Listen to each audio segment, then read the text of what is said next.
Welcome to this public meeting of the Princeton Board of Education.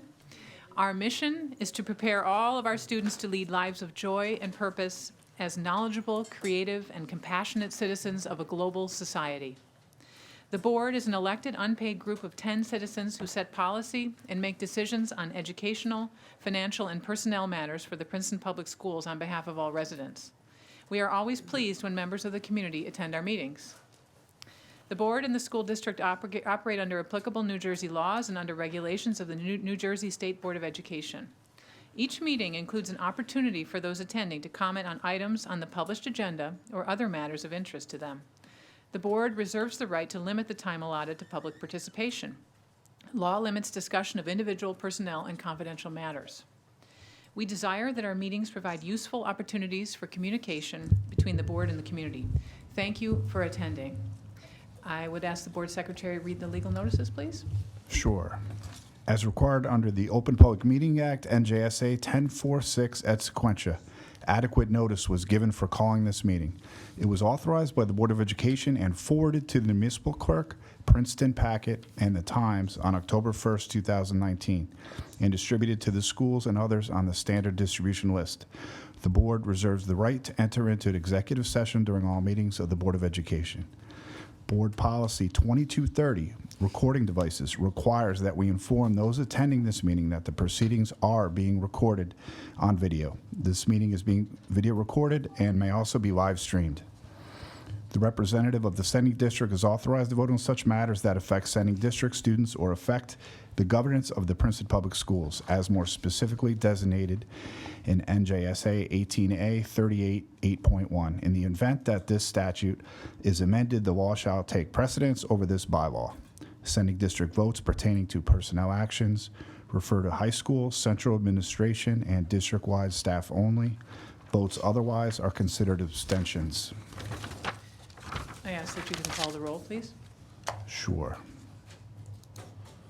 Beth Barrand. Here. Debbie Bronfeld. Here. Daniel Dart. Here. Jessica Deutsch. Here. Bill Hare. Here. Betsy Calbrabaglio. Here. Brian McDonald. Present.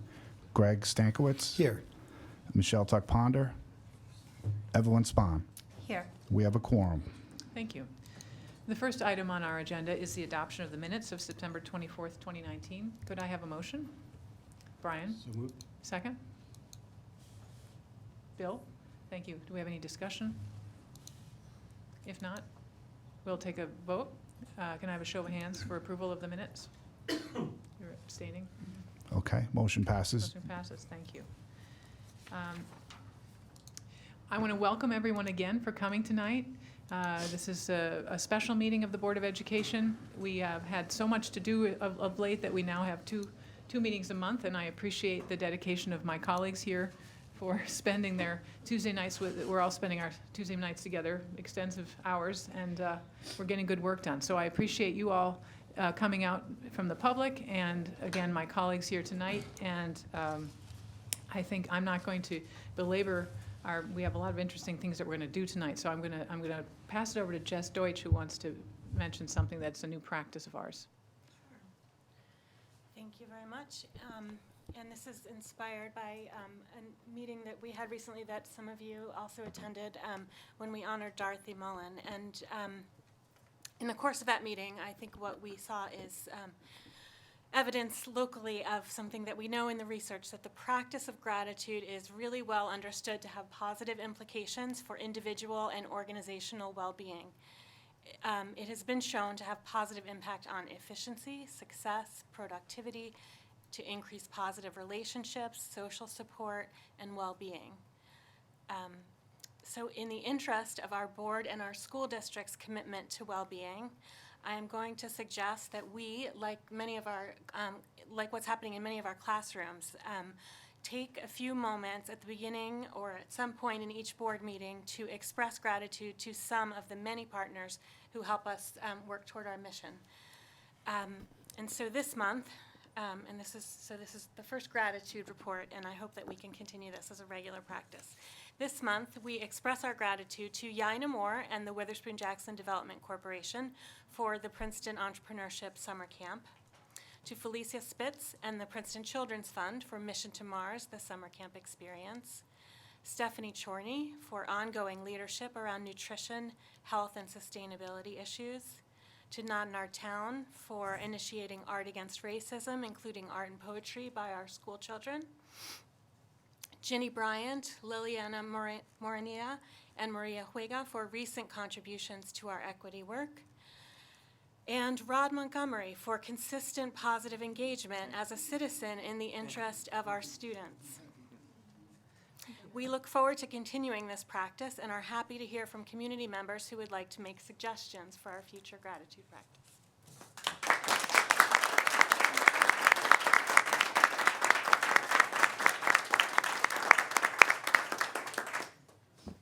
Thank you, Jess. That's a very nice way to begin our meeting. Next, Steve, do you want to take it over? Absolutely. Welcome, everyone. Thank you all for being here. We heard just now from Jess about some very special people and partners who came together this summer to support and inspire our kids, and their efforts are a fulfillment of our theme for this year, which I know the board can all recite. The theme is knowing every child, supporting them together. No two people have epitomized that theme better or longer here in Princeton than Fern and Larry Spruill. And we have an opportunity to honor them tonight. Through their organization, Committed and Faithful Princetonians, they came together not only to know our children, but to teach them, to feed them, to challenge them, and to love them. They are the recipients of an award tonight, which they will be using to carry on that legacy of love. And we will hear more about that in a bit. But here to present that award is another remarkable individual, Mr. Jeffrey Vega, the president and CEO of the Princeton Area Community Foundation, which is one of the most successful philanthropic organizations in the country. And it's an organization largely devoted to helping some of the least resourced children in our area truly thrive. Amen. Jeff is a partner and a friend to the Princeton Public Schools, and I am personally honored to introduce him now. Jeff, the mic is yours. Thank you for being here.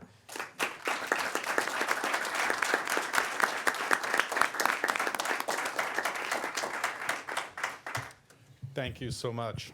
This is the part of my job that I really love to do. And I can feel the love here in the room tonight for our two honorees. And I do have some prepared remarks, mostly to keep me on task and I don't take all of your time. So I'm going to try to keep some focus on my remarks here. So good evening. My name is Jeff Vega, and I am the president and CEO of the Princeton Area Community Foundation. And as Superintendent Cochran said, we were voted by Charity Navigator last year as one of the 10 best community foundations in the country. Amen. Thank you. My board of trustees and my team, we work very hard every day to promote philanthropy in order to advance the well-being of the communities that we represent in the greater Mercer County area. So the Community Foundation has been part of the Princeton region for almost 30 years. We are the local philanthropy experts, and we make it easy for people to give generously to the causes they care about. We steward $180 million in assets of charitable funds, and since our founding in 1991, we have awarded almost $150 million in grants, including $21 million last year. We collaborate with philanthropists, nonprofits, and community leaders to address our region's most critical needs, and we are also a regional grant maker, funding nonprofits to support wonderful programs. Some of you may be familiar with our signature program that we launched a couple of years ago, All Kids Thrive. Through that program, we have awarded $3 million in grants in over 5 years to 10 school nonprofit partnerships that are working to address the issue of chronic absenteeism. One of those partnerships are right here in Princeton, where the Princeton Family YMCA and the Princeton High School are working together to reduce chronic absenteeism. We're very proud of our work with All Kids Thrive, and I invite you to go to our website at pacf.org to learn more. Tonight, I'm here to present the 2019 Leslie Bud Vivian Award for Community Service to this year's award recipients, Fern and Larry Sproul.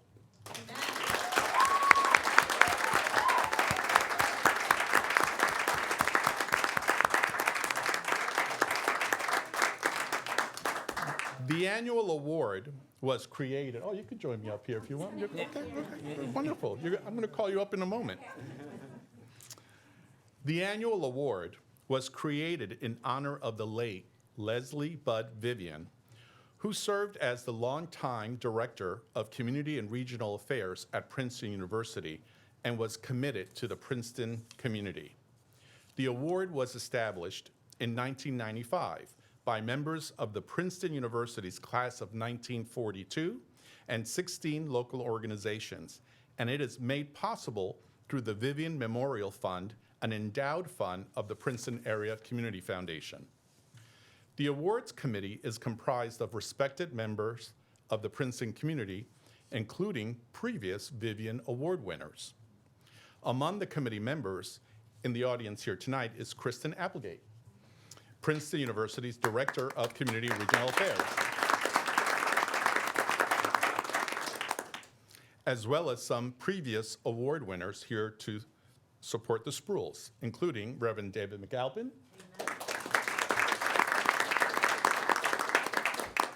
Bill Wakefield,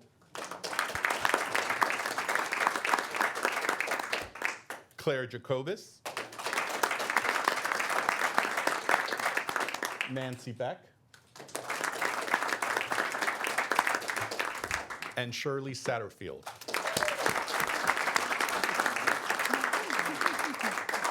I hope I didn't miss anybody if somebody came, but we have a long list of wonderful honorees. We thank those of you who did come here to support the Spruills.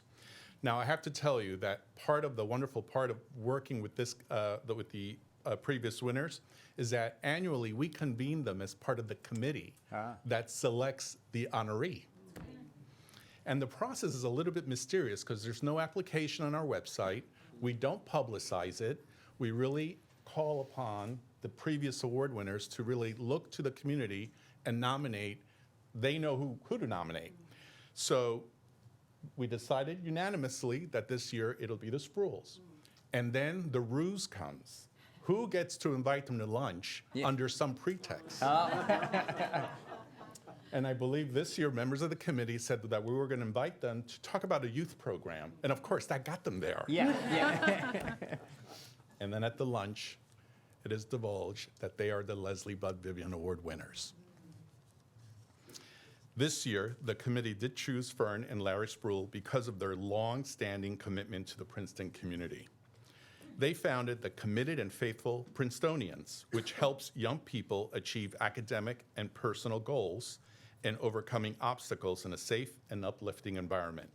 And I have to add that they get to choose where they want the award presented. And so we are grateful to the Board of Ed for allowing us the backdrop, and you understand why who you are is a wonderful background for presenting this award. So thank you for allowing us to do this here. Fern and Larry have also both served on the Minority Education Committee of the Princeton Board of Education. Both are a force for good. But on their own, they're equally impactful. Fern previously spent 3 years on the Board of Education. Last year, she became a member of the Princeton Civil Rights Commission and was honored with a Princeton YWCA Tribute to Women Award. Larry, a longtime Princeton University employee, was honored several years ago by the university with the Martin Luther King Jr. Day Journey Award for lifetime service for his commitment to fostering community on and off campus. Larry also served as a volunteer with other local community organizations, including Not in Our Town Princeton, the YMCA Scholars Program, and the Trenton chapter of the NAACP and the Princeton Human Services Commission. The Vivian Award also comes with a grant. that is distributed to a nonprofit of their choice. And this year, both Fern and Larry have recommended the Bayard Rustin Center for Social Justice and Not in Our Town, Princeton, to receive this year's grant. So on behalf of the Community Foundation's board and staff, I am so happy to recognize Fern and Larry tonight for their many years of work in the Princeton community. I'd like to invite you to come up.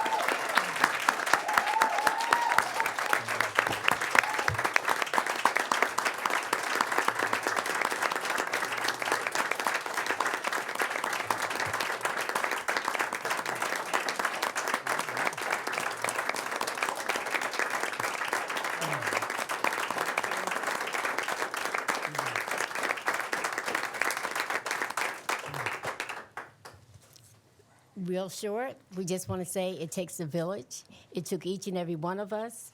You can lead a horse to water, but you can't make them drink. So our kids have to get their props for what they've done.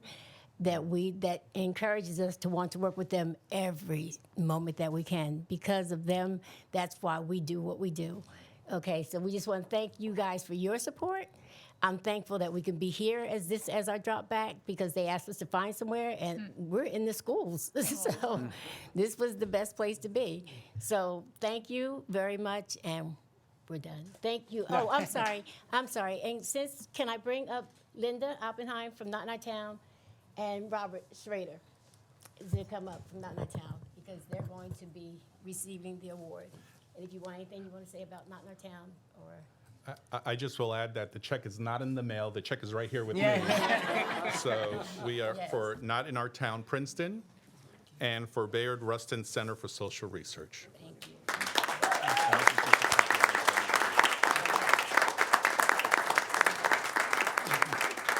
Thank you.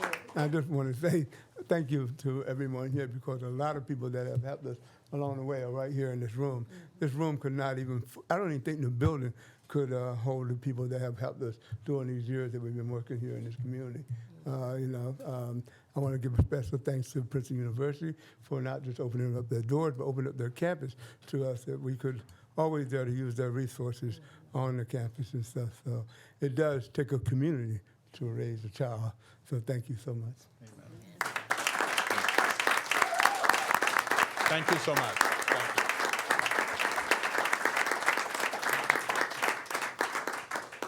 Thank you so much, Jeff. Congratulations, Fern and Larry. Don't leave yet because there's more to the story. The monetary gift that comes with the Bud Vivian Community Service Award. You saw some of it was given to Not in Our Town, and Not in Our Town is going to then make part of that gift available to support the cost of a truly remarkable field trip that is going to be led at the end of this month by one of our esteemed teachers at Princeton High School, Dr. Joy Barnes-Johnson.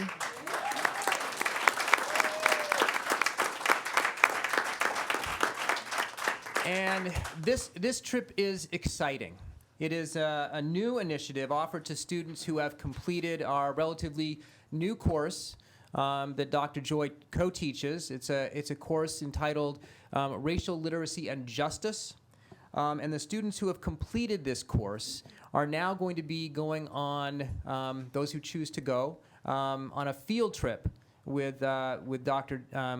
BJ, and they are going to be going to Washington, D.C. area where they will meet with members of Congress, where they will be visiting important museums and monuments, where they will experience the culture of several historically black colleges and universities. And I'm just delighted that Dr. Joy is with us tonight, and I would like to invite her to take just a moment to share with the board and the community the reason for the trip, what the students will be experiencing, Joy, and most importantly, what you hope they will gain from that experience. So if you would come up and just share a little bit, we would be honored.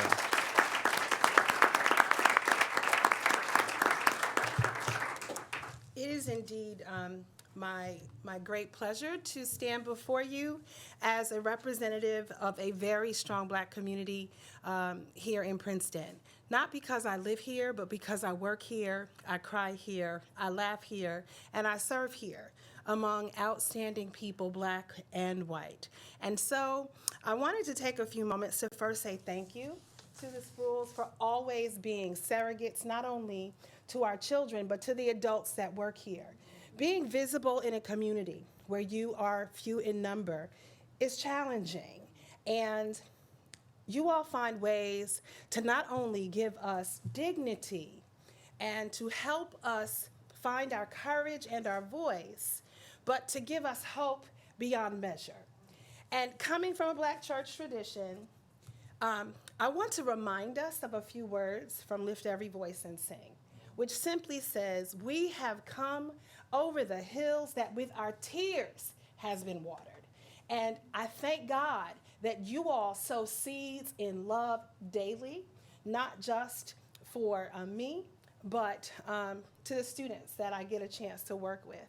And so, to the community that is here to bear witness to their greatness, because these are great people who do great work and who manage to, like alchemists, turn very little into very much. And I think that that is an idea that is often lost. And so I wanted to build on an idea that we got mainly because of committed and faithful Princetonians. The few teachers that are here in this community, we wanted to acknowledge you as well. And we recognize that as beacons here, you were the first light bearers for us, at least for me. And so I want to share just a couple of quick thoughts. You all are sowing seeds and dreams. And these dreams are spaces of love and solidarity and resilience. We demand what seems impossible to most, because, like I said, you take so very little and make it so much. And so it is because you function in a place of love and godliness that we can find joy. And so we have a card for you that was signed by the Black teachers in this district and several of the students, and I would like to just read not all the things they said, but what the card says. It says, "There are certain people we thank in our prayers for things we appreciate so much. But try as we may, we sometimes can't say the words that we want them to know. There are people who often go out of their way to pitch in when there's work to be done. They show understanding. They lighten our problems. They help us in more ways than one. You are a gift to this community. I want to thank the foundation that deemed it appropriate to honor these people who just give so freely. I want to thank Not in Our Town, and I'd like to also thank Bayard Rustin Center for, again, being torchbearers. When their arms are tired, you find ways to hold them up. And so I say thank you again. We will graciously use those funds and resources to support the children, and I bid you peace." So the trip. So let's talk a little bit about the trip. Again, last year, 2019, was a challenging year for many reasons, because for the first time, so many people said, "Man, I feel like I have nowhere to go." Ava DuVernay put out When They See Us, and so we were all called to sort of contemplate this idea of being made visible in a system or systems that constantly render you less valuable than other people. And so when we go into the schools, especially as teachers, Patty and I challenge ourselves, our colleagues, and the students that we serve to actually understand those systems. And so we had this idea. How is it that they fully understand their agency beyond this safety net that they have here in Princeton? How is it that they can actually begin to ask the deeper questions? And so the need to have a more extended field experience where they are cast into the crucible that is racial politics, that is a survey of economics, that asks them to survey housing and consider redlining, that asks them to sort of contemplate education and the legal aspects of education that make them feel the way they feel. Well, we imagined doing a field trip first to Washington, D.C., because for most people, they can't really go much further than the civil rights movement, the March on Washington, and they don't even go to the part that says for freedom and jobs. And so unless we can begin to get more students to understand that freedom comes from an education, which leads to greater authority and opportunity, which hopefully will create opportunities for rich service. We said, well, where can we do that? Small. And we said, well, DC's down the street. And so with the publication of How to Be an Anti-Racist by Dr. Kendi, Ibram Kendi, we said, let's go to American. Let's go to Howard. Let's let them see the power of institutions working to better understand policy. And so this field trip was born. We will spend time in the archives of the Library of Congress. We have asked to meet with Representative Bonnie Watson Coleman. We've asked to meet with Senator Menendez.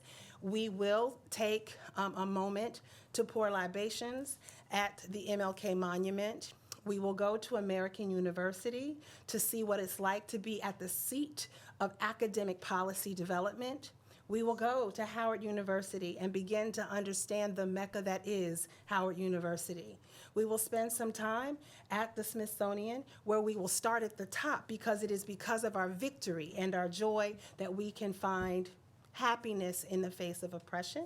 Then we will go to the National Portrait Gallery, where we will see the first Black elected president and his image and his likeness, and begin to sort of imagine what social justice should be beyond his presidency.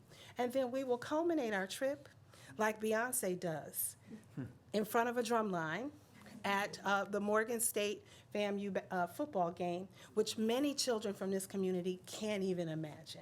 You get to see a place where Black excellence reigns supreme, and that is how we will culminate our aesthetics unit and then make our way back. It should be a fantastic experience, and hopefully in the spring and in the fall, when we showcase the students' reflections on that day, you'll be a part of their sharing out, but that is where we're going. We fell a little short of our fundraising goals, but we look forward to creating many, many opportunities to invite more and more members from our community to be a part of this experience, because we've got our eyes on Birmingham in 2021. So I thank you very much for your time and your support.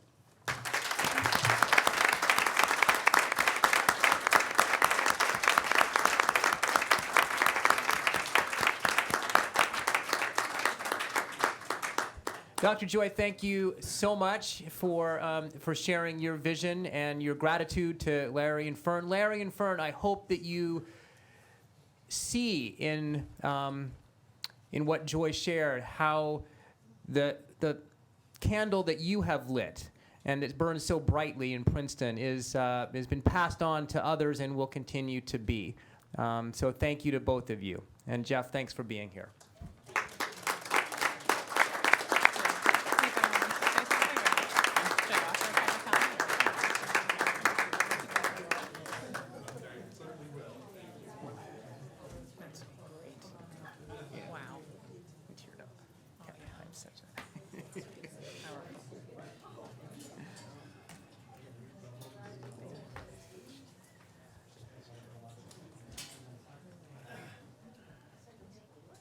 And as some of our audience makes their way out,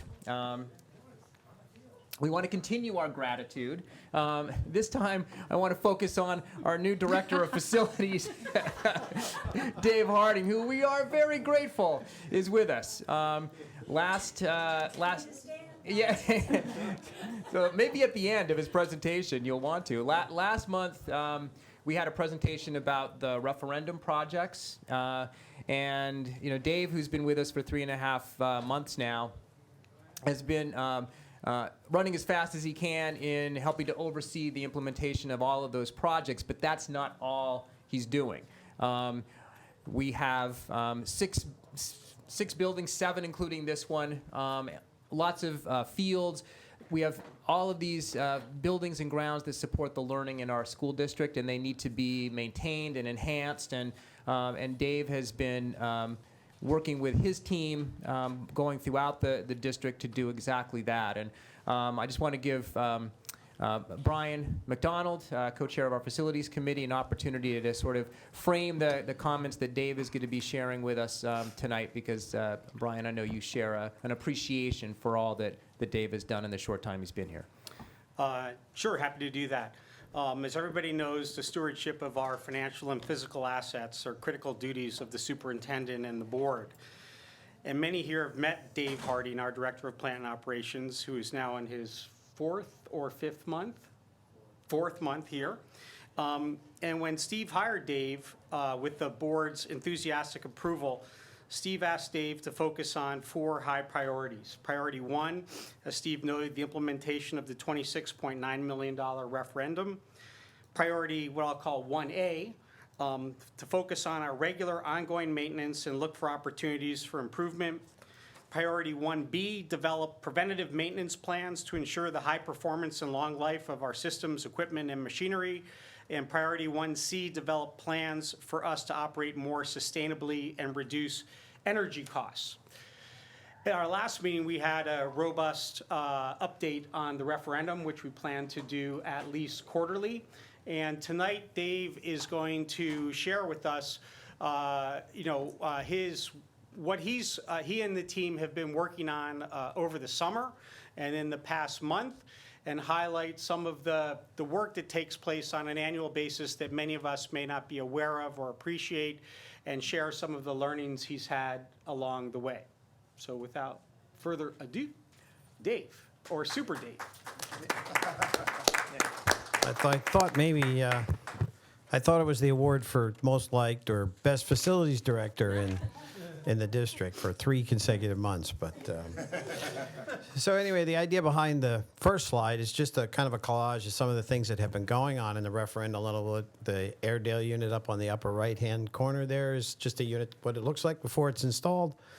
The other one is a clear shot of the rooftop on the high school, the new gym unit on the right-hand side at the top.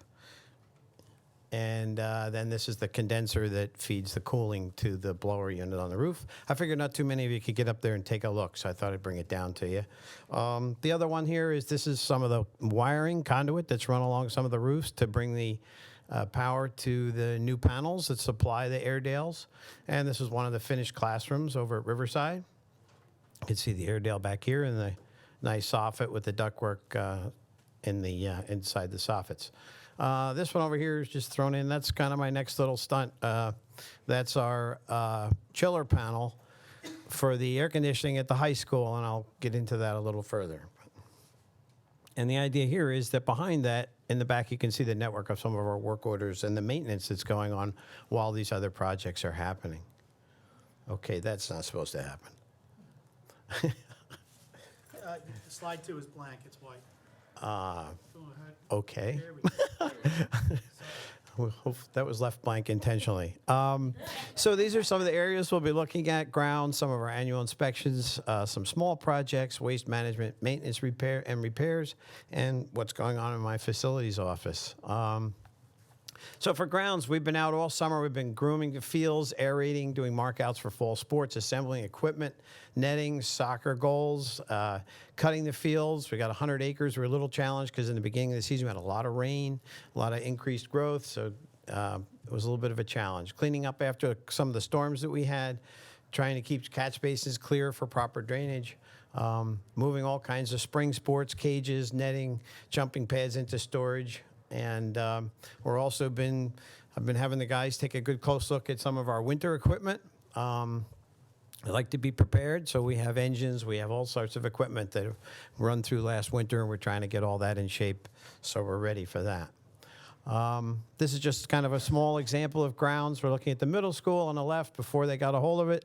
And on the right-hand side, it almost looks like a totally different building. I didn't do the shading difference on purpose, but it definitely looks a little better on the right. We've been, cutting along curb lines so that we can paint the yellow paint for safety and for fire zones. And also cutting trees back off of roofs as part of our way of keeping moisture and keeping our gutters working so we can reduce mold. Some of our annual inspections that go on early spring into summer, and it's not just an inspection. We get inspections, we get reports, and we have to follow up with taking care of the deficiencies, which is sort of cumbersome at times. So we have our boilers where we break them down. They're inspected by Chubb Insurance for the state, and we have several repairs that have to be done to those before they can be buttoned up, put back together, the systems filled, re-inspected, and prepared to operate for the fall. Fire alarm testing, all the heat detectors, smoke detectors, fire panels are put through tests. Our elevators, the operation of the elevators, the recalls. When the fire happens, they recall to the first floors. Also, fire extinguishers are all checked. Water extinguishers are cleaned out, refilled. All the fire sprinkler systems, the flow switches are all tested. The pressure, also pumps. The kitchen Ensel systems for fire suppression are all tested in our cafeterias. And if there's any kind of deficiencies, we have to take care of all those. The roll-down gates, sometimes you see in a snack bar where you'll see, or in a firewall, you'll see a metal gate that's held up with a fusible link. We have to make sure those will drop in the event of a fire or smoke situation. We have a FM 200 system, which is over our IT, our mainframe system. That's actually rather sophisticated. It's nice for our school to have. It actually alters the chemical reaction in a fire rather than distributing chemicals and corrosive products into the environment and also onto the equipment. Our fire pumps also are tested for pressure and flow. And backflow preventers, that's where the fire systems are connected to our domestic water systems. Those are all tested so that we're making sure we're not sending any kind of bad water or foul water back into the drinking water. Health department obviously comes out. We've had some issues with a few walk-in boxes, coolers, display cases in the high schools. Those have all since been repaired. We've remediated everything on the health department side. On the fire inspection side, I just thought you might be interested. These are the quantity of items that we had. Some of those look a little high. Our high school, for instance, we had 82 items. I know that sounds serious. It's a big building, but I wanted to enumerate or show you what some of those things are. 21 of them are extension cords, surge protectors, and portable heaters that are not allowed and shouldn't be brought from home or used in the school district. So we're going to stay on top of that. 25 of them are storage issues. Whoops, that's not the laser. Try not to read ahead. So over here, in front of electrical panels, we need 36 inches clear for safety and for fire purposes. So when we get into closets, electrical closets seem to become storage closets. So we're going to have to be diligent about that, but that's some of those things. 9 missing ceiling tiles, open reports, fire pump reports, things that were required to be handed in. Some of those things, the tests had been done. We were just waiting for the follow-up from the contractors. And some locks and keys and latches. Now, I think I have to do this quick. Go here. One of the things they hit on was the PAC doesn't have aisle lighting at this point. You've all seen that in some of the theaters you've been in. The red line indicates where we need to put all lighting, so we've got a company on hand that we've been talking to about that. There are junction boxes that were put in during the construction for aisle lighting, but there's no aisle lighting. So we just have to find out where they terminate. We believe it's in the dimmer panel. On the right-hand side, that's the exit from the library. And if you notice, those doors are opening in towards the fire egress, so we have to reverse that. We're thinking about moving the doors. The problem is if they open out, there's a landing that's too short by code, so we may have to put them directly under the exit sign that you see here. We'll try to match this nice bronze frame. Now, I think I have to go back. On the waste management side, I just call it that, but clearing our neutralization tanks for the science labs, clearing kitchen grease traps, and cleaning out surge ejector pumps in the area of maintenance and repair. And I know we've been talking very heavily about preventative maintenance. A big part of preventative maintenance is first getting everything working. We can't maintain it if it's not running right. So we're going around and assessing what's inoperable, what needs to be repaired. But in the meantime, summertime, we're always out looking at our air handlers and exhaust fans, changing air filters, belts, cleaning the condensers so they operate more efficiently. In the high school side, our train chiller and cooling tower, it's also a sophisticated system. We do the cleaning of the towers and the condenser coils that are inside the train chiller. At this point, we do have a variable frequency drive that's inoperative on chiller number 2. We've been told it's a $70,000 repair, and but the reason I showed that gauge is have found a company that may rebuild the main processor panel, and if we can do that, it'll be nowhere near that neighborhood, so we should be in good shape. Also, around all the schools, we're doing locks, we're doing lights, we're doing leaking pipes, catch basins again, it's a big number there. Pumps, painting, playground repairs, faucets that are dripping, leaking, handles that are broken, toilets, any kind of ceiling tile work. Only 4 in the high school, of course, and then or 9.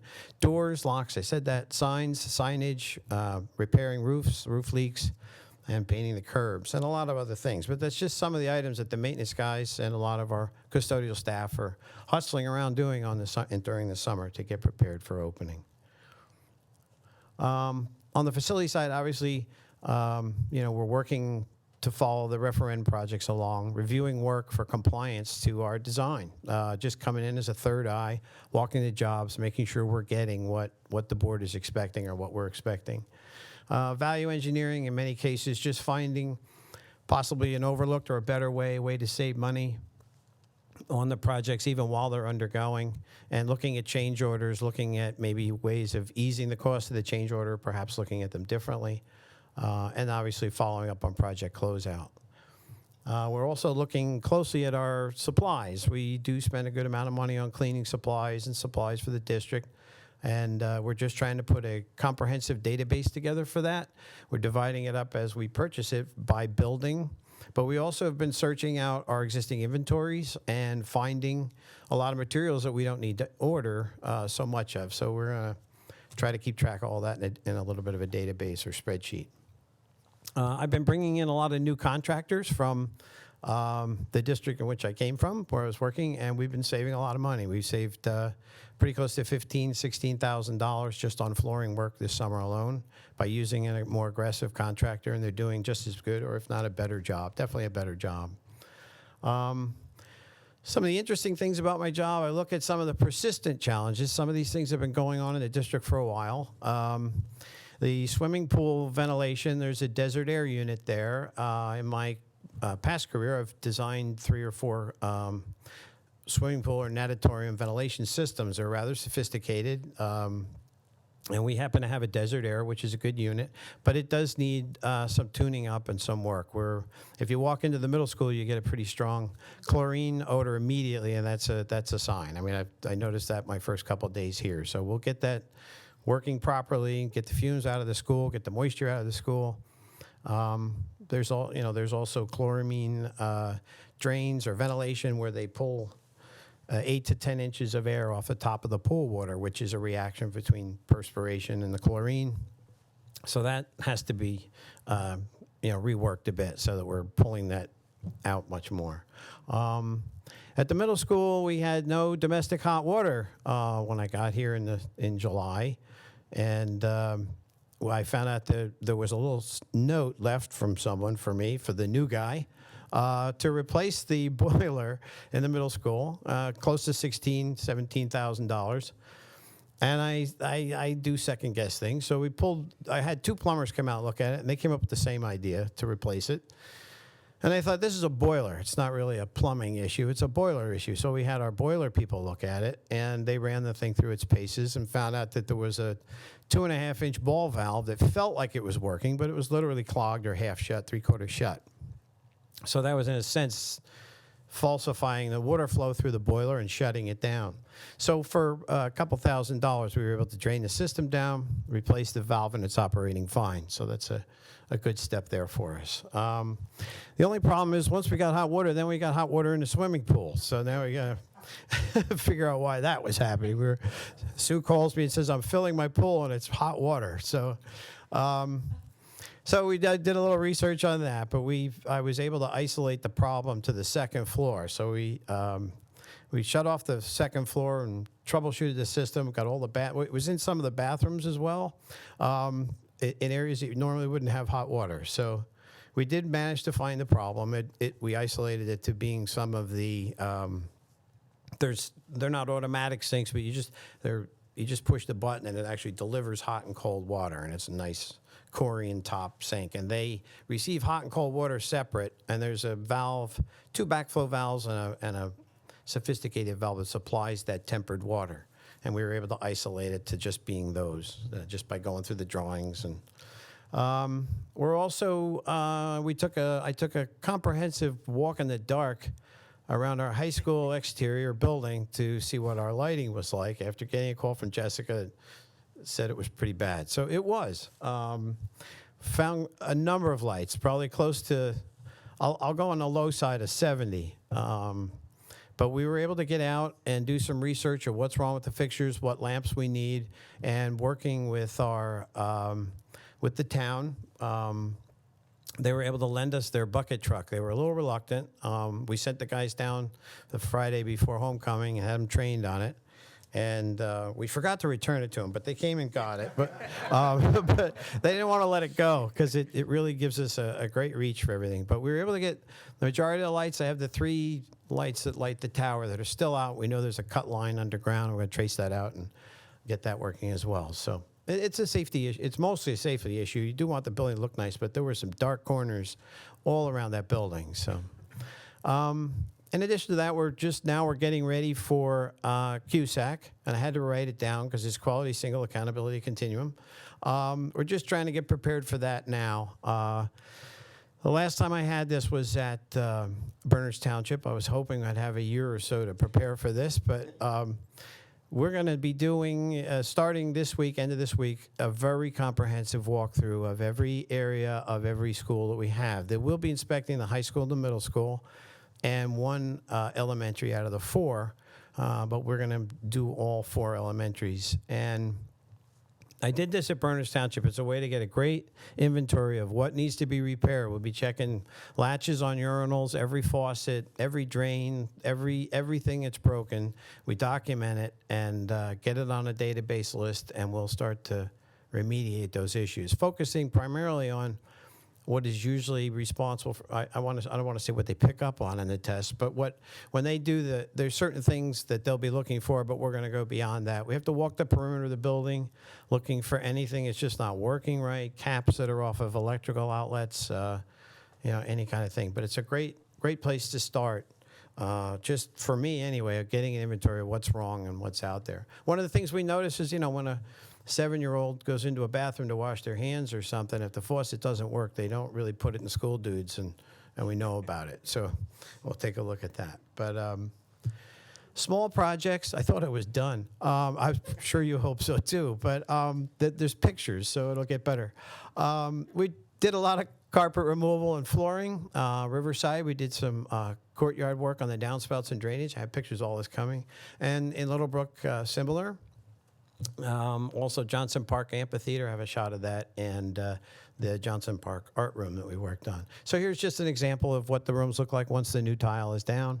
The trick to this was working this in and around the referendum project without anybody knowing we were there. So we got it done without delaying the job or getting in the way of anything.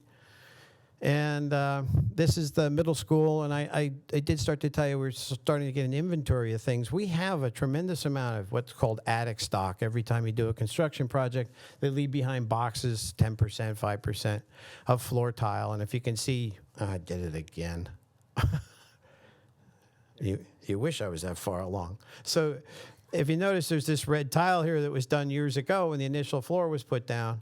So we were able to match that with what we had in inventory. I mean, there's no sense in keeping it in inventory when we can do that, because otherwise you're going to put something that's a little different red. So this looks so, it's all done.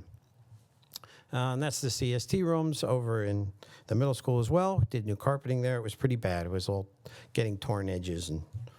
And this is also over in Littlebrook. So we have a room 9 there, and also the main office. It adds a lot to people's attitude too. It helps the environment. This is the what we were talking about with downspouts. You can see this is just dumping water out in here. It's flowing back against the building. This is where the old unit ventilators used to pull air in, so it's pulling humid air in. And over here in the other side, just to the left of here, this was all pitched towards the building, towards the hallway, to the entrance door that comes into the corridor. And we had the same thing on the other side of the building. So our in-house guys got the equipment and went out and regraded it and got it all pitching away from the building. And this is all to just kind of help get the moisture off of our masonry buildings. Similar here in Littlebrook, there's this pipe's just coming down, hitting the splash block, and gathering in here because it's below the sidewalk level. So this would all fill up with water in the rain. So temporarily, we put an extension on it and got it out to the sidewalk, so it leaves the area of the building. Same with the main entrance. These downspouts were added because it was all just draining along the outside of the building, and these were areas where we had mold issues the year before. I just put the drawing here because we're going to eventually we'll extend these under the sidewalk and out, and there is a drain that we can pick up. This is the area of the building here that you're seeing in this picture here. This is the courtyard at Riverside. There was a tremendous renovation done there, or work done there that was really good. We took 3 or 4 drains, actually 5 drains that we took back underground, piped them back to where they should be. There's 2 catch basins in there. There's one in the middle here, and there's one over in here. And the water was just really dumping on the surface here. The gutters were clean. Everything's good here. Our maintenance guys have been taking care of that. But it was just landing on the surface, or the downspouts were indeed clogged. So that's what it looks like now. This was a project that, Matt, you'd have to help me with that, but I think it wasn't a donation, but what did we do that? It was district funds set aside for to honoring a long time. Yes. Yeah. Bill Cirillo. So that looked great with all and the flowers are really there. I didn't superimpose that.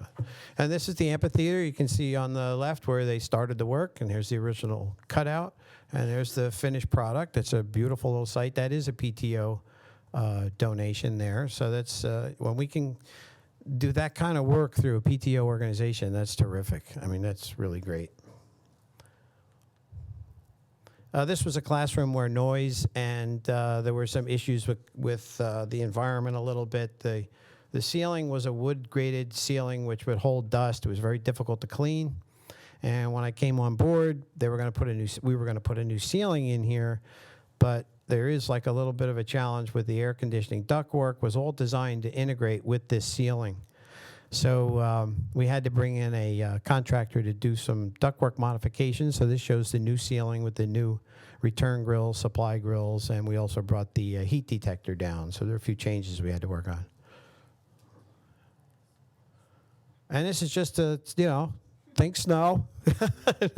But we're now working on our snow plan, who to call. I'm putting the whole board on to call when it's snowing. But that's just, how we're looking forward. Getting our equipment ready and getting ready for snow. I think that's it, yeah.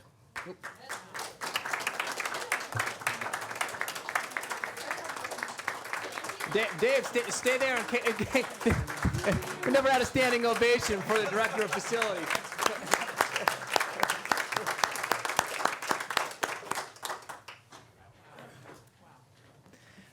That is exciting. It warms our heart to hear all those innovative workarounds too. Every time we get to figure out a different way to fix something that's saving and cost effective. Thank you. Thank you very much. Can I just ask something? Yeah. So first of all, Dave, wow, just really, really fabulous. I'm really happy you're with us. I have one question that I'm just trying to understand. Are you the one who oversees the referendum projects in terms of the contractors, or is it EPIC? I'm confused. I don't know. And so I want to know for me because I've had members of the community ask me. Well, no, Epic is hired to manage the contractor and the Okay. projects, yeah. And then on behalf of the board, I'm there to watch Epic and the contractors and what's going on. Okay. So we have authority, over Epic, and Epic is managing the contractors. Yeah. Okay. Okay. Yep. So you have authority over Epic. Can I ask Okay. a question as well? Again, thank you. That was very exciting.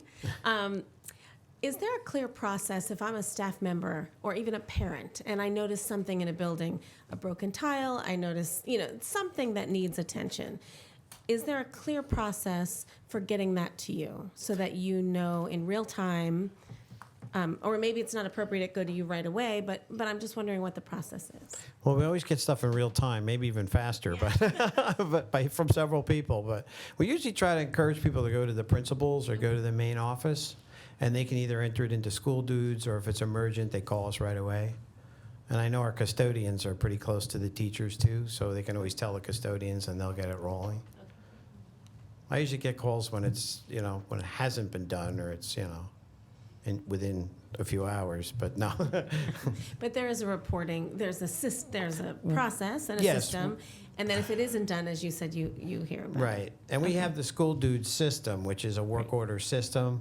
It also has an inventory of all the equipment in it, which is something we're looking at as well, because we're adding new Airedale systems. They have to be put in there, and then we put them in, and it spits out work orders for routine maintenance, belt repairs, things like that. Yep. Any other questions? Is that it? I do have a question. Would it be appropriate to survey some of our stakeholders, maybe on your one-year anniversary, to see if, the investment we're making in maintenance and so forth is working? The investment in me, or what do you? I can tell you I've almost Well, I saved know my that's salary working. so far. It's just, Overall, but it's always helpful to have some, data that sort of backs up what we think is going on. And so, I would love to see in 6 months or a year, some sort of survey or feedback okay. that could, I mean- reinforce our perception that great things are happening. Okay, well, I can put something together. I know that the buildings and the people will speak for themselves. You'll start to see, if you ask Sue if she's happy she doesn't have hot water in the pool, when I get the ventilation system going, people really are, they're really responding as the buildings are responding, and we're getting things done. I am keeping track of what decisions I'm making and what I'm saving in documentation to prove that. When I take a $17,000 boiler and I replace it for $3,000, that goes in my calculation. So I'll be, I'll be keeping, you'll know. Great, thank you. And I'm more than happy for that, yeah. Greg. Oh, Greg, we Yeah. said no questions from you, I'm Greg. sorry. No, Dave, I just wanted to thank you for the presentation. It was really good. And just follow up on one thing, because you did a really nice job of talking about what are some of the requirements. And I just wanted to just ask you to specifically talk a little bit more about how you inspect the buildings, what the state requires us to do, and just, what's the schedule for how you look at, different ways of testing to make sure our schools are safe and great for our students and our teachers. Okay. I mean, I can do that more. The CUSAC is involved, and it's a big list of categories. I just finished preparing a sheet that I will distribute to the principals that will go to each teacher that will ask them to help us with some of the requirements in classrooms, like high storage, and if they see ceiling tiles, things like that, even though we'll be going into every single classroom looking for the requirements that are on those sheets. And I can either distribute that, or it is available, the list of the categories that they look at. As far as testing, we have to test the fume hoods in the science labs, the eye wash equipment, all those sorts of things are in there as well to take care of. So, but we could speak to that. It'll be another presentation, but we could do that. Is that all right? Or yeah. Okay. Great. All right. Oh, Great. Brian, one more. Oh, sorry. Yeah, well, it does involve Dave, but just to set some expectations. Dave used the word savings quite a few times, and he's definitely doing a lot more work within the existing budget. But and Matt may want to talk to this, but I know that over the next 2 budget cycles, the fundamental question is going to be, is the existing budget for facilities sufficient? Are we able to get much more work done within the current allocation, which would be great? But there is a concern that some members of the board and community have had that we've been under-maintaining our facilities for some period of time. So there's at least the possibility that one conclusion is, in order to really catch up, we may have to spend more at a time when it'd be very difficult to find those resources. So that's going to be one. Matt's going to need to work closely with Dave to really think that through. It may not be a 1 budget cycle, it may be a 2 budget cycle process. But we know that we want to get to the point where we can say to all of our stakeholders that we are stewarding the facilities at an appropriate level and doing the work we need to do to prevent problems down the road and repairs that we shouldn't need to make, and get longer lives out of many pieces of our equipment, our machinery, and our systems. Thank you. Yeah, I mean, we, at the middle school, we had concern about mold in the orchestra area, music rooms. When we went over there and looked closely, it was really mostly dirt and dust. But in the storage rooms where the instruments were, there were a few traces. And I got into the drawings, and there's exhaust fans that are supposed to be operating at the same time as the air conditioning in those areas, and they're not. I highlighted the ductwork where they are, and Hector, our head custodian from that school, I should have brought that picture, but he had every single one of them apart probably within a couple hours, and knew what switch, what belts, everything he needed to get them back up and running. So, yeah, there is, you know, that's the beauty of the CUSAC's going to tie into this, because I can get an inventory of what has to happen. It doesn't mean we have to run out and do it right away. We have to do the things to meet CUSAC. But if there's equipment and things that I'm finding, we'll put that together in a list, and we'll have to get estimates against it and kind of look and see where we're going financially. Great. All right. Okay. Sorry, one last thing. I just wanted to ask you as well. I know that you changed, or that the district changed its mold remediation procedures over the summer. I just wanted to see if you wanted to just say two things about that. Well, I'm kind of a process guy, so I like to make sheets and checklists and so forth. So I prepared a list of not only signs, like what to look for, but adjacent to that would be what's the cause. And then we need to mediate the cause. For immediately, you clean. People call, we go out, we clean what is mold, we try to find it. We had another small situation over in Riverside under a desk. There was a little bit. But, you know, you have to find it first. But I forget where I was. But we, you know, I put a sheet together that's sort of a what's found, how do you respond, and what's the cause, and what do we do about the cause? Alerting people, getting people to be alert to leaks, wet ceiling tiles, roof leaks, anything that can you know, feed mold. We also are trying procedures like when we did the construction job at Riverside and the rest of our schools, when we mop the floors, when the floors are wet, when we finish the rooms, let's not lock them up. We like to lock the door, put a ribbon across it, and say, this one's ready, it's wrapped, it's ready for opening. But then it sits for a month. It can sit for 4 weeks, and we open it up, and it's a surprise. So we keep the doors open, we keep ventilation. We do, in many cases, run some of the air conditioning to dehumidify. The new Airedales are designed to dehumidify, so that's going to make a tremendous difference in our district. But it's just, you know, running the air conditioning at the right temperatures. Everybody thinks we throw it down to 60, it'll do better. But then what happens is the metal in the room gets cold, it condensates, and then you get mold.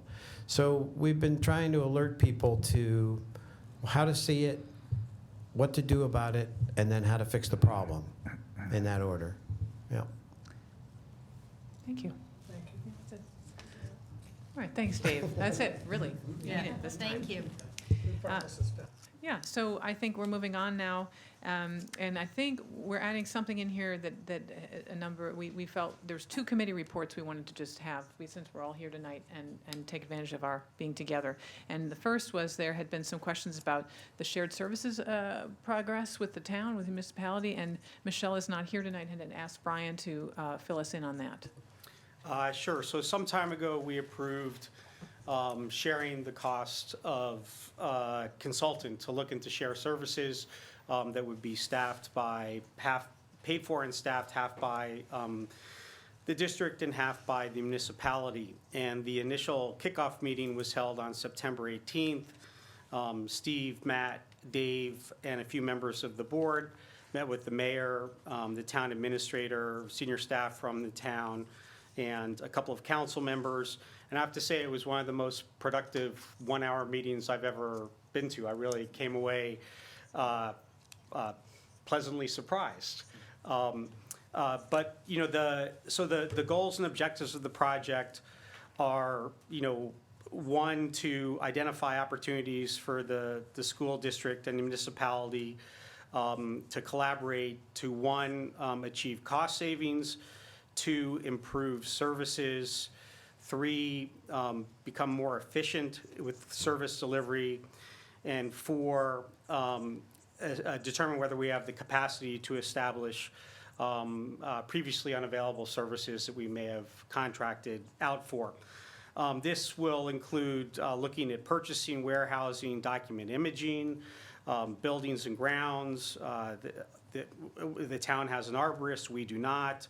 It'll have to do with electrical and HVAC maintenance, refuse removal, facilities maintenance, fleet maintenance, IT services, including phone, athletics and recreation, and a number of other areas. And in terms of a timetable, there's about 2 months that will be spent gathering data, and they will be touring all of the municipal and school facilities, and have already begun that, and collecting information from the district and the municipality. One thing that we're hoping will come in the next week or 2 is a short interim report that kind of summarizes what was done at the kickoff meeting and the work to date, because we have asked for something regular that we can share with our own board, so that everybody knows what's going on a monthly basis. In November, we expect to get the first report on how the data collection and synthesis went, and an inventory of the existing shared service arrangements and assessment of how they are working. That's November. And then sometime in late December or early January, we would expect them to identify and evaluate, you know, what the shared services opportunities are, and to furnish a first draft of a report for us to react to. There would then be further discussion, and probably in February, after about 5 months, a final report would be issued. So just to repeat, the outcome could be, we may find things that we can do together with the town that will result in lower costs or higher service delivery, or an ability to do things that we haven't been doing that would be good to do. Any combination of those is a possibility. And they also said that where they don't see opportunities for us to share services, but see opportunities for us individually to deliver the services that we're providing on our own at a higher level, they will let us know. They won't furnish a plan for us, but they'll just say that based on their assessment, for example, if they thought there wasn't an opportunity to work collaboratively on transportation, and maybe there is, but if there wasn't, they might have some ideas and say you should look at X, Y, and Z. They're really good, and this group, CGR, which works with a lot of governmental and quasi-governmental entities, did the consolidation report, which is fundamentally about shared services, and many people on the municipal side feel that was the best consulting engagement they had in a 10-year period. So they're off to a good start, but we'll see how it goes, and hopefully there'll be opportunities. I think we're more likely to find ways to do things better, and I I'd be cautious about thinking that there will be very significant savings. Hopefully, there will be some.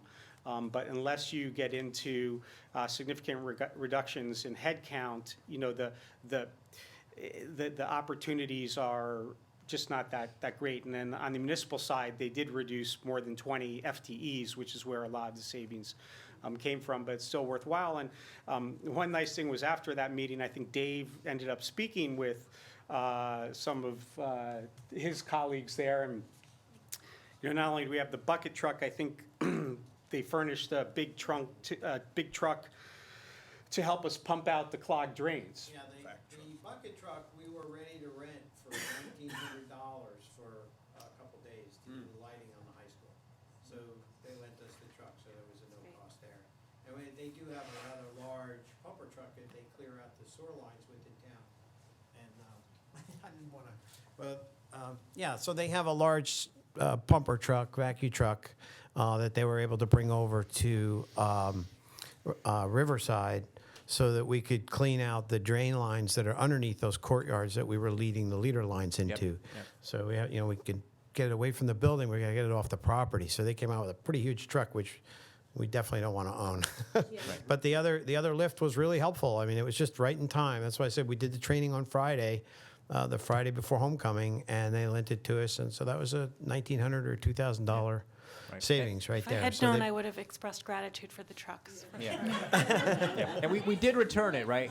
Yeah, this time, yeah. And Yeah, they're okay. they're also going to fix, one of our dump trucks has a problem with the main hydraulic pump, and they said if we buy the pump, they'll install it for us. So That's great. This is great. It's a good relationship, yeah. Yeah. We'll Thank you, benefit. Dave. Yeah, I'll just say, in observing this meeting, because I haven't been part of all of them, but I was part of the kickoff, and it just seems to me the process of going through at the same time, from the town and the school sides, all of our different functions that we do, and having the people contribute to the consultant and have it all looked at, it just kind of brings it to the light of day, and it allows for the opportunities, even just for common sense collaboration and understanding of what everybody's doing. So I think it's a great exercise, even just in diligence on our own part and understanding our functions. And I know with having a new BA, I would think it would be helpful as well to have that kind of external resource to help us with that. And by the way, they're a nonprofit company. I thought that was really interesting. They're not a for-profit entity. That's what they do. So thank you, Brian. Are there other questions? Brian, just on your comment that there will be some but not significant savings, I was trying to get a sense of what I think that box was. That's my personal impression that you know, with the township and the borough, there already were a lot of shared services and there were redundancies to police departments, to public works departments, you know, senior directors of each of those. And so when they merged those things, obviously there were some senior positions where they only needed one director and the police force shrank by 12 officers. So that's a lot of savings. That was about $3 million of savings. And so unless they identify opportunities for us to really combine efforts, which logistically would be a different sharing than was with the two municipalities, I think that there'll be lots of opportunities like the ones Dave referenced. There might be some good ones like facilities maintenance. The town has a big garage with skilled mechanics. We might be able to do our work there at a lower cost than going out privately. I think there also may be opportunities with respect to savings that might not feel like savings, but there are 3 baseball fields in the municipality regulation size, none of which the users feel are as good as they could be. And so if you map the usage of those facilities, you might wonder, would 2 work as well as 3, and might there be an opportunity to lift the quality? So there's an awful lot to look at, and they'll come back with a lot of ideas. At the end of the day, some of it will have to do with how Steve and the administrative team, feel, what's going to work for the district. I mean, the board will, be involved, but we'll see. I'm just think it's less likely than it was on the municipal side to see an actual combination of units. Thanks, Brent. And I just will note that you were part of the CFAC during the consolidation, which is why you're speaking from Yeah, experience yeah, on some of this stuff. So Yes, and I participated in that analysis. thank you. Brian, do you know when the next meeting is? The next meeting should be in November, but we should get an update, at least one update before that. Great. Okay, thanks. Thank you. They're in, like a lot of initial projects, a lot of the beginning stuff is all their work in collecting data, inventorying, analyzing the way we do things, touring. They spent a day and a half down here after that kickoff meeting. They walked around with Dave, members of his team, I think, and looked at our facilities, did the same with the town.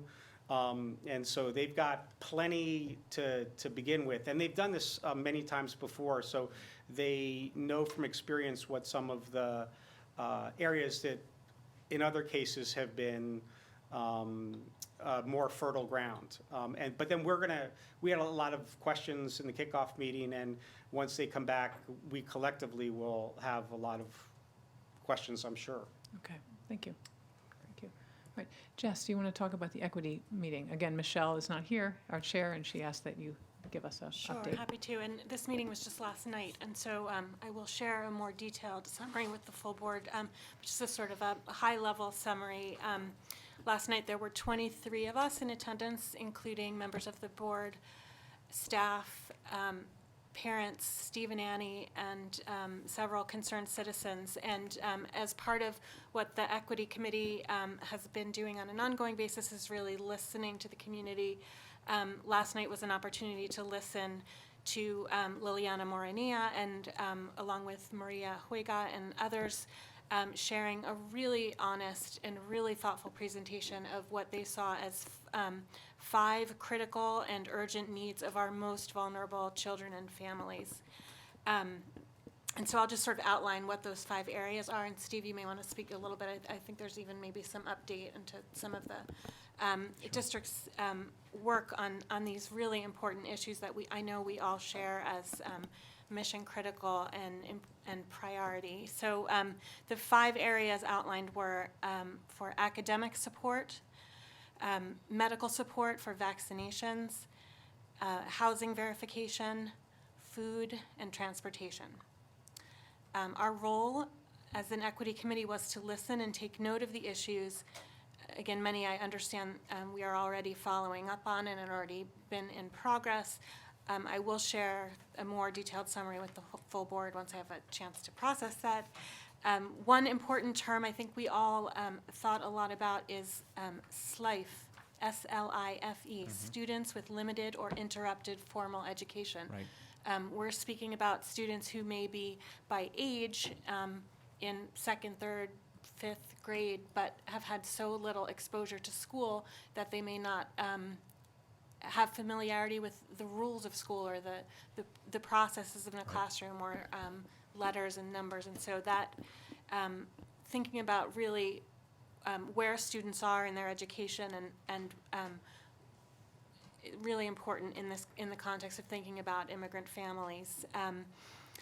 And also the prevalence of trauma as a risk factor that many of these children have been exposed to. I think it's important for us as a board to be aware that the needs that we're talking about, these 5 critical areas, they are not unique to our schools, but neither are we immune, and it'll be essential that we keep these issues at the center of our work and our priorities until we resolve them.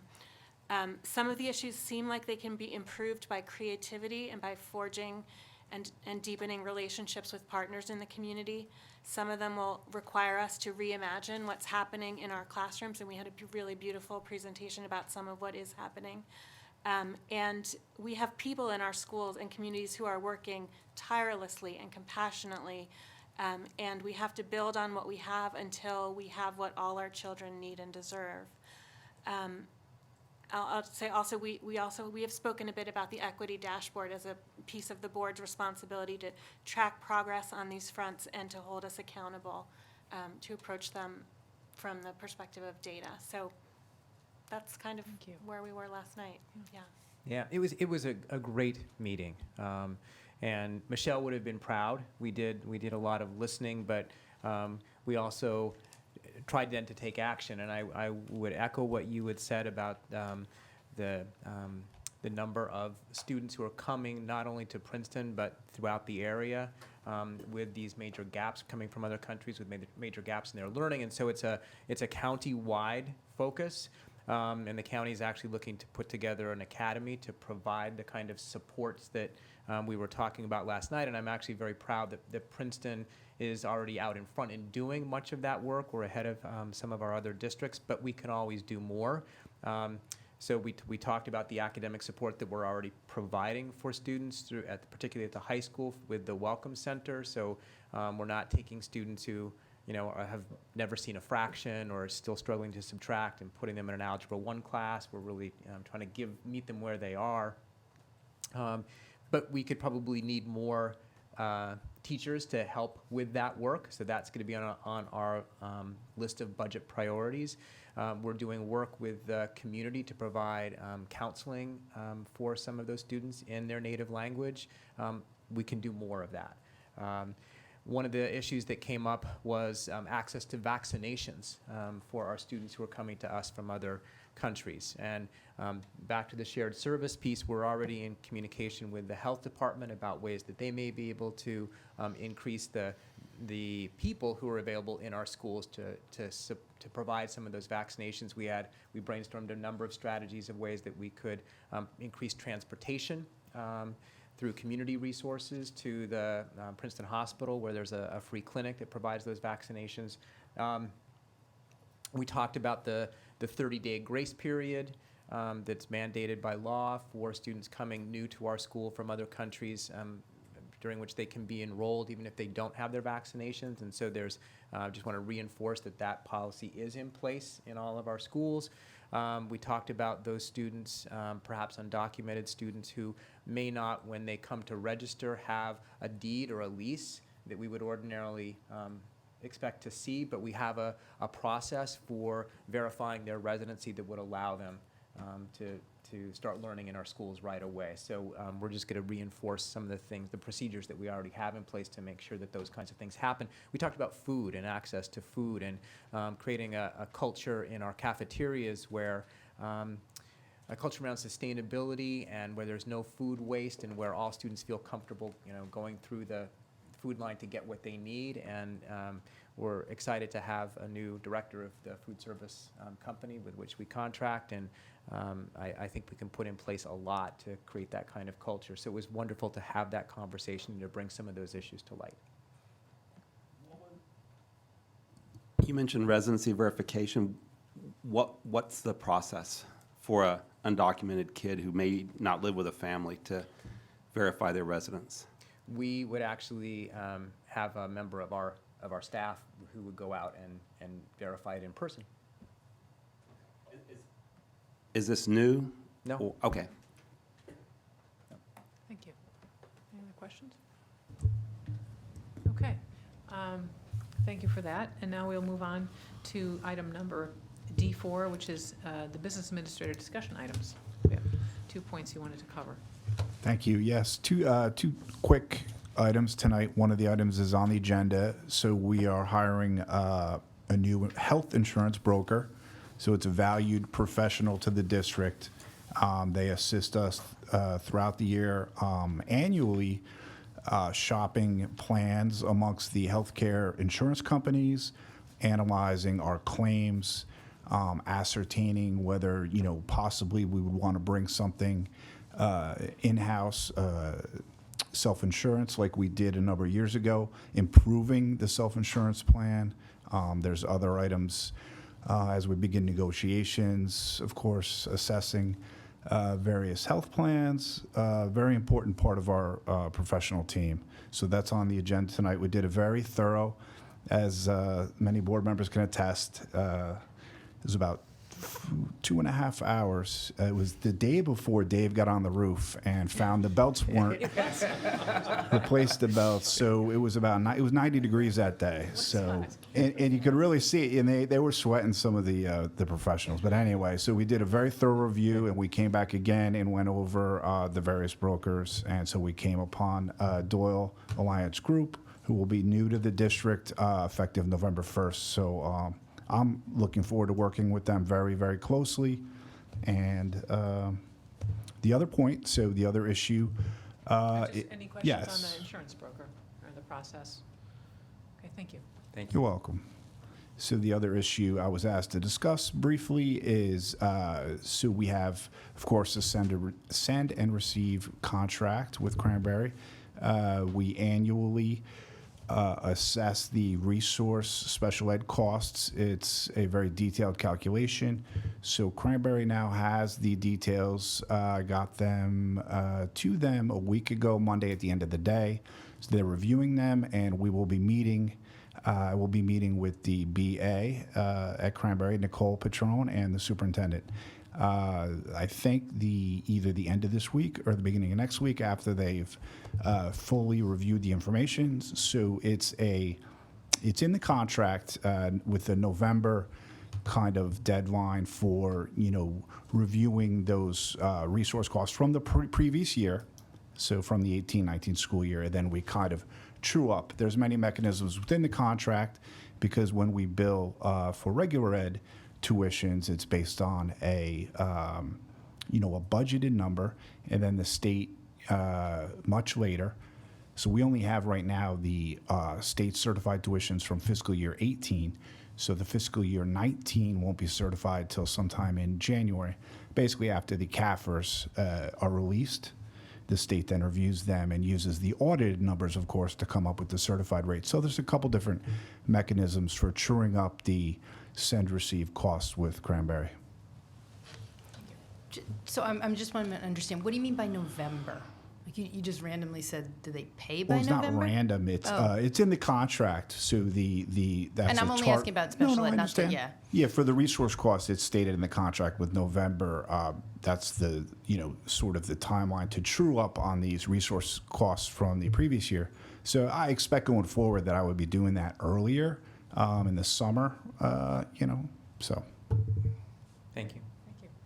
you're welcome. Okay.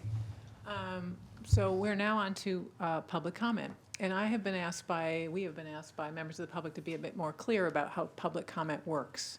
We have generally in our meetings 2 opportunities for public comment, and the first usually involves agenda items. And agenda items, for example, tonight would be, because we still have Dave here, we have either talking about building maintenance, or tonight we had a nice agenda item of gratitude. That's obviously, we could make comments on that, or anything that we've talked about that's on our agenda.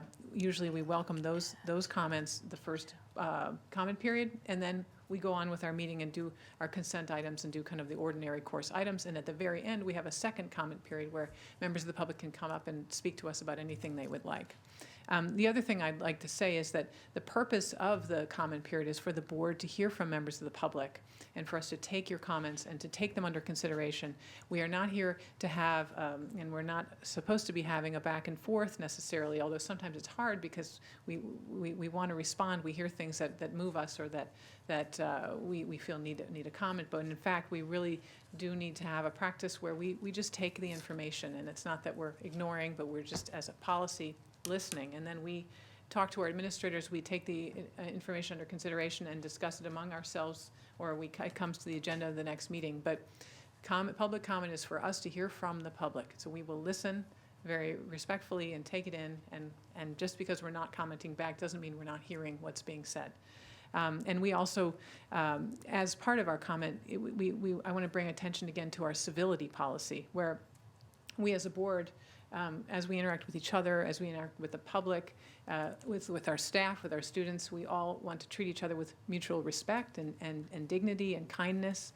And we are modeling for our students and our community in our interactions with each other. And I think as we focus on relationship this year, I'd like us to kind of think about that. We are all in relationship with each other, and how we treat each other is really, really important. And we talked about in our retreat this summer, under the Lighthouse District studies show that boards that have the most collegial and trusting relationships are the most effective at student achievement, at supporting student achievement, which is why we're here. So I'd like to bring us back to that and hope that we as a board remember that, and we ask that members of the public as well think about that. So with all that said, and I'm going to try to repeat this, I know there's not many people here tonight, but I will try to repeat this kind of, I think, explanation for the next couple meetings. And again, if members of the public want to remind us if it is still unclear, please do, because we want to make sure people understand kind of all the different parts of our meeting and what they're for. So is there anyone who has anything on the agenda that they would like to talk to? Yes, please come. Maybe Mr. Montgomery? You have a couple sign-up sheets, which... Oh, thanks. Well, I think there's just two of you. I think I saw the... Well, I'm just reminding you that you have a procedure, and suggest respectfully that you... We stick to it. We will, Ms. Montgomery. Stick to Thank it. you. Or abolish it. I mean, you can abolish it. It's your procedure. Rod Montgomery from William Patterson Court, curmudgeon taxpayer, speaking as always in what the positive psychology people call the active destructive mode from a position of hopeful pessimism. Sometimes you make it hard to stay pessimistic, but I'll see what I can do. As far as the agenda is concerned, I applaud the putting of the facilities report slides in the online agenda that was published before the meeting. It made it possible to linger on each slide as long as I needed to try to figure out what it was saying. But the content was also very, very helpful, and I found it reassuring that things are going not as ill as they might.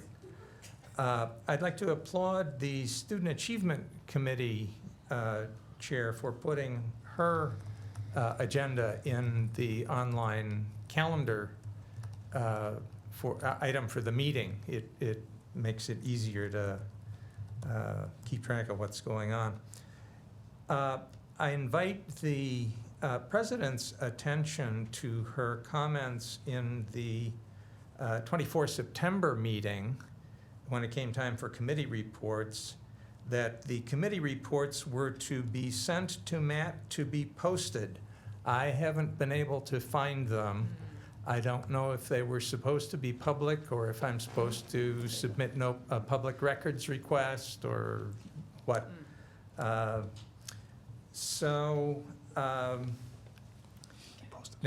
getting to the equity report.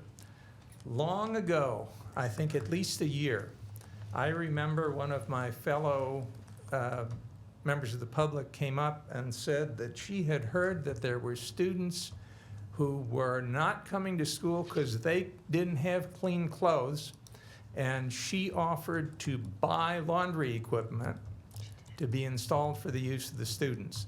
Has the laundry problem gone away or just forgotten or solved?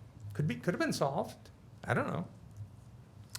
And that's enough for now. Thank you. More later. Thank you, Mr. Montgomery. I would ask if anyone else is here. I have people. I have Ms. Jackalou. I have you on any. If you'd like to speak, it's easier if you speak now to agenda items while we have people here. What happened in our last meeting was we had people wait till the very end, and at that point, people were gone who could have responded or heard the comments. So. Thank you very much. My name is Paula Jackalou. I'm a science teacher at Princeton High School. And I'm glad that I attended this meeting, not only to see the award given to the Sprouls, but also because of the facilities report. I've been a teacher at the high school for a couple of years now, and I have a slightly different background than a lot of the teachers. My dad was a person who was in maintenance as a machinist, and so I was raised, repairing engines and doing all kinds of things, and was a production ag teacher. So I look at buildings a little bit more differently. I have some specific questions, and I believe it's Mr. Hardy. Is that your name? Harding. Sorry about mispronouncing your name. Chiller number 2, what does that work? You said that chiller number 2 was fixed? There was, okay. What does 2 operate? Is that at the high school? Yeah, they both provide cooling to the building. Okay, I'm just curious, do you know the area that chiller number 2 operates? They are redundant to the whole school. Okay, I don't mean to put you on the spot. The only reason why I bring it up is because I teach in the 180s hallway, and the teachers on one side of the building have pleasantly cool, chilled air, and the other teachers on the other side of the hallway, we roast and sweat. So it's kind of interesting when you see fans that are, and I know you're not aware of these things, that you see teachers directing fans into their rooms in order to get some kind of relief from the heat, which unfortunately, because of climate change, is increasing. The next thing is that I've seen over the years that the footprint of the school has increased. The number of toilets, the number of all the facilities has dramatically increased. But the staff, the custodial staff, has not. And so you've got some people that are tremendously overworked, that are doing the best that they can to try and maintain the facilities. And I don't think the public's aware of really how hard, especially the head custodians, they're just, give them roller skates. They're constantly on the go and on the move, just trying to do the best they can to maintain the buildings. And so, part of the buildings are new. Some of the buildings are, as you know, older, and because of that, they each require a different type of maintenance. The next thing that was mentioned, and I'm going to go through these very quickly. I'm so happy to hear about the ventilation being addressed at JW. For years, I've been bringing up the smell of chlorine, and that chlorine is a known carcinogen, and that we have these young bodies which are actively cellularly dividing that are being exposed to chlorine, and I think it's a big problem, and I'm so glad to hear that it's being addressed. It's great that we have a swimming pool, but the chlorine is definitely not a plus. The next thing is that being that I'm around the high school at all kinds of weird hours because of my what I do as a biology teacher and working with plants, that I would very much enjoy the opportunity to be able to walk through some of these areas and show you some of the specific things that I've noticed over the years that have not been fixed. And the next thing is dealing with the lights. I think it's great that the lights are being repaired. I'm just curious if this is going to impact the amount of light pollution, how that's being addressed. In terms of, okay, so if you mentioned, I forget the number, was it 70 lights at the high school? And are you saying 70 are out? They were out. Okay. The reason why I bring this up is because this is a top time for bird migration. And when I was at the high school on Friday night, I guess I was leaving around, 10 or 11 at night. And I noticed that there were some classroom lights that were accidentally left on in certain areas. And sometimes when I walk around the building, I find dead birds at the base of certain classrooms, and they generally deal with a certain orientation of the building. Like, for example, the classrooms that face Walnut, and also the classrooms that face Moore Street. If they're large windows, like, for example, the choir room, and the blinds are left in the up position, the birds just slam right into them. They don't see the glass, they just see the light from there. So, I understand the need for security, but yes, I'm hoping that we can do something to keep in mind this aspect of sustainability. The next is purchasing of supplies. I'm just reminding you, we do try to stick to 3 minutes. We want to hear from you. Right. And, you know, if you want to do a list maybe for David, sounds like. Yeah, I have a okay. list. Probably, You could just send it to The, him. Good, the send it to him. last thing that I would mention is I'd like to speak with yourself as well as the board about, I keep hearing sustainability being mentioned, but if you were to see the state of the Toscano greenhouse and the gardens, which my students use, it's pretty sad. They're all falling apart. And I know that this is a time of money and constraints, but we're trying our best to raise money through Horticulture Club. Thank you. We would welcome that conversation. Thank you, Yeah. Paula. Thank you. And it actually reminds me to mention, I was supposed to in my initial comments, that there's a work day this Saturday at John Witherspoon to rebuild the gardens. The Princeton School Garden Cooperative is doing a big effort to get out there to rebuild the beds. So if anyone's watching and is interested, it's happening on Saturday, I think between 9 and 2 or something. But if you go out there in the morning, you'll see people working and restoring those gardens. So Great. hopefully they can do it at the high school next. Thank you. Any other comments? All right, if none, then we will move on in our agenda. We are on the personnel items. Item number 1, appointments. And the first one is the appointments that are listed in the agenda. The Board of Education approved the following appointments as recommended by the superintendent, and they are for teacher, instructional aid, and leave replacements. Can I have a motion for this one? Yeah. And substitutes. Can someone give me a motion? Greg, is there a second? Dan, is there any discussion? If not, we want to have a roll on this one. Beth Barrand, Yes. Debbie Bronfeld, Yes. Daniel Dart, Yes. Jessica Deutsch, Yes. Bill Hare, Yes. Betsy Calvert-Baglio, Yes. Brian McDonald, Yes. Greg Stankiewicz, Yes. Evelyn Spahn. I'm sorry. It's okay. Yes. Motion passes. The second item is leaves of absence, and these are involving new leaves and revised leaves as listed in the agenda. Can I have a motion? Jess, second. Betsy? Any discussion? If none, could we have a call a roll? Vote. Beth Barrand, Yes. Debbie Bronfeld, Yes. Dan Dart, Yes. Jessica Deutsch, Yes. Bill Hare, Yes. Betsy Calvert-Baglio, Yes. Brian McDonald, Yes. Greg Stankiewicz, Yes. Evelyn Spahn. Yes. Motion passes. The third item is revised contracts, and these involve a salary revision and a date revision to 4 different contracts that are listed in the agenda, as well as a position revision and a revised stipend. Can I have a motion? Greg, second. Jess, any discussion? If none, can we have a vote? Absolutely. Beth Barrand, Yes? Debbie Bronfeld, Yes. Dan Dart, Yes. Jessica Deutsch, Yes. Bill Hare, Yes.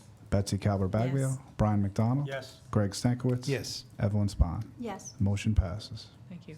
Item 4 is tuition reimbursement. And again, this involves new tuition reimbursements and revised tuition reimbursements as per the agenda. Can I have a motion? Brian, second. Bill, any discussion? Yeah. So I thought we paid tuition at the end of the year? Is that what the contract had said? Or? I believe we have a practice for PAA members that they do get paid out at the end of the year. And that's the Administrators Association. Oh, yeah. Everyone else kind of has a rolling payment method. However, you will see there is one administrator, Ms. Ciso Stentz, who is board approved for payment. She has completed it. She's done all the paperwork, so we are just in advance of whatever our typical practices are and paying that out at the end of the year, getting it on a board agenda now. Okay, but the other teachers, so for PREA, we pay throughout the year? That is correct, Okay. yes. All right, thanks. Okay, thank you. Are we ready to call for a vote? Sure. Beth Barrand, Yes? Debbie Bronfeld, Yes. Daniel Dart, Yes. Jessica Deutsch, Yes. Bill Hare, Yes. Betsy Calvert-Baglio, Yes. Brian McDonald, Yes. Greg Stankiewicz, Yes. Evelyn Spahn. Yes. Motion passes. The next item, item 5, human resources hourly work, involves the Princeton High School building monitors, hourly work after school and evening events outside of their contracted time, not to exceed 55 hours, each for the 2019-20 school year. Can I have a motion? Jess, second. Bill, any discussion? If none, call the question. Beth Barron? Yes. Debbie Bronfeld? Yes. Dan Dart? Yes. Jessica Deutsch? Yes. Bill Hare? Yes. Betsy Calver-Baglio? Yes. Brian McDonald? Yes. Greg Stankiewicz? Yes. Evelyn Spahn? Yes. Motion passes. Thank you. And then one more, item 6, curriculum and instruction hourly work relating to one item as listed in the agenda. Can I have a motion? Greg, second? Yes? Any discussion? Not called the question? Beth Barron? Yes? Debbie Bronfeld? Yes. Dan Dart? Yes. Jessica Deutsch? Yes. Bill Hare? Yes. Betsy Calver-Baglio? Yes. Brian McDonald? Yes. Greg Stankiewicz? Yes. Evelyn Spahn? Yes. Motion passes. The next item is a consent item. We are on item G, curriculum and instruction. Number 1, professional services, Reading and Writing Project Network, LLC. I will read, on the consent items, I will read the item. If anyone wants to discuss, please make yourself known. So item 1 is professional services. It's a consent item. And then we're in H1, proprietary purchasing is a consent item. Yes, yes? Just to give a very quick overview of that, and that relates to our referendum, and it has to do with hardware for the doors. The state law allows you to do proprietary in certain circumstances where it's an issue of safety. Here, we want to make sure that our new doors are in the same system as our current doors, and so that's what we're asking the board to approve. Thank you. Any questions? The next item is H2, award of EUS services for health benefits. This is our insurance broker. And it says, resolved that the Board of Education approves the EUS contract award to Doyle Alliance Group Consulting and Brokerage for the services for the period commencing November 1st, 2019 and ending January 10th, 2021 for an annual flat fee of $150,000 paid directly by the district with no commissions or fees paid by insurers or third-party administrators to the insurance broker. Any questions? Item 3 is travel and related expenses. And again, this is to approve the 2019-20 travel and related expenses for the events listed on the travel request report in the agenda. And that brings us to the consent vote. Can I have a motion to approve the consent consent items on the agenda? Betsy, have a second? Brian? Any discussion? I'll call to the question. Beth Barron? Yes? Debbie Bronfeld? Yes. Dan Dart? Yes. Jessica Deutsch? Yes. Bill Hare? Yes. Betsy Calver-Baglio? Yes. Brian McDonald? Yes. Greg Stankiewicz? Yes. Evelyn Spahn? Yes. The consent agenda passes. Thank you. That brings us to our last public comment. If anyone has a comment on any topic. Looks like almost the last man standing tonight. Mr. Montgomery. Again, Rod Montgomery from William Patterson Court, curmudgeon taxpayer. Have some grounds for hope and a little bit of pessimism at the end. At the Student Achievement Committee meeting, I was pleased to see that the Student Achievement Committee had put on its agenda, and Princeton High School Principal Baxter made a report on unsatisfied demand for laboratory science courses, particularly to accommodate students' requests for multiple simultaneous lab science courses. The Principal Baxter's position seemed reasonable to me, and I was also pleased to see the board members raising and discussing various reasons students might want many APs. I was hoping to give the student board members something to corrupt their thinking about APs, but since they're not here, I'll have to wait until next time. I was also pleased at the last board meeting, I think it's 24th of September, to see board members raise the question of limiting APs. I'm glad to see that that is in play. In the board website under student health and well-being, I think, there are links to both the Turning the Tide report to which Superintendent Cochran first brought attention some years ago, and to the second Turning the Tide report that appeared just recently. I invite the board and the administration's attention to, on that second Turning the Tide report website, underneath there are resources for parents and students and educators. One of the resources for educators is a checklist for college, I forget the name of it, but it's for college application, attitude, health, wellness. If you'd like, I can send you a direct link to that. Yeah, okay, good. So that would go with the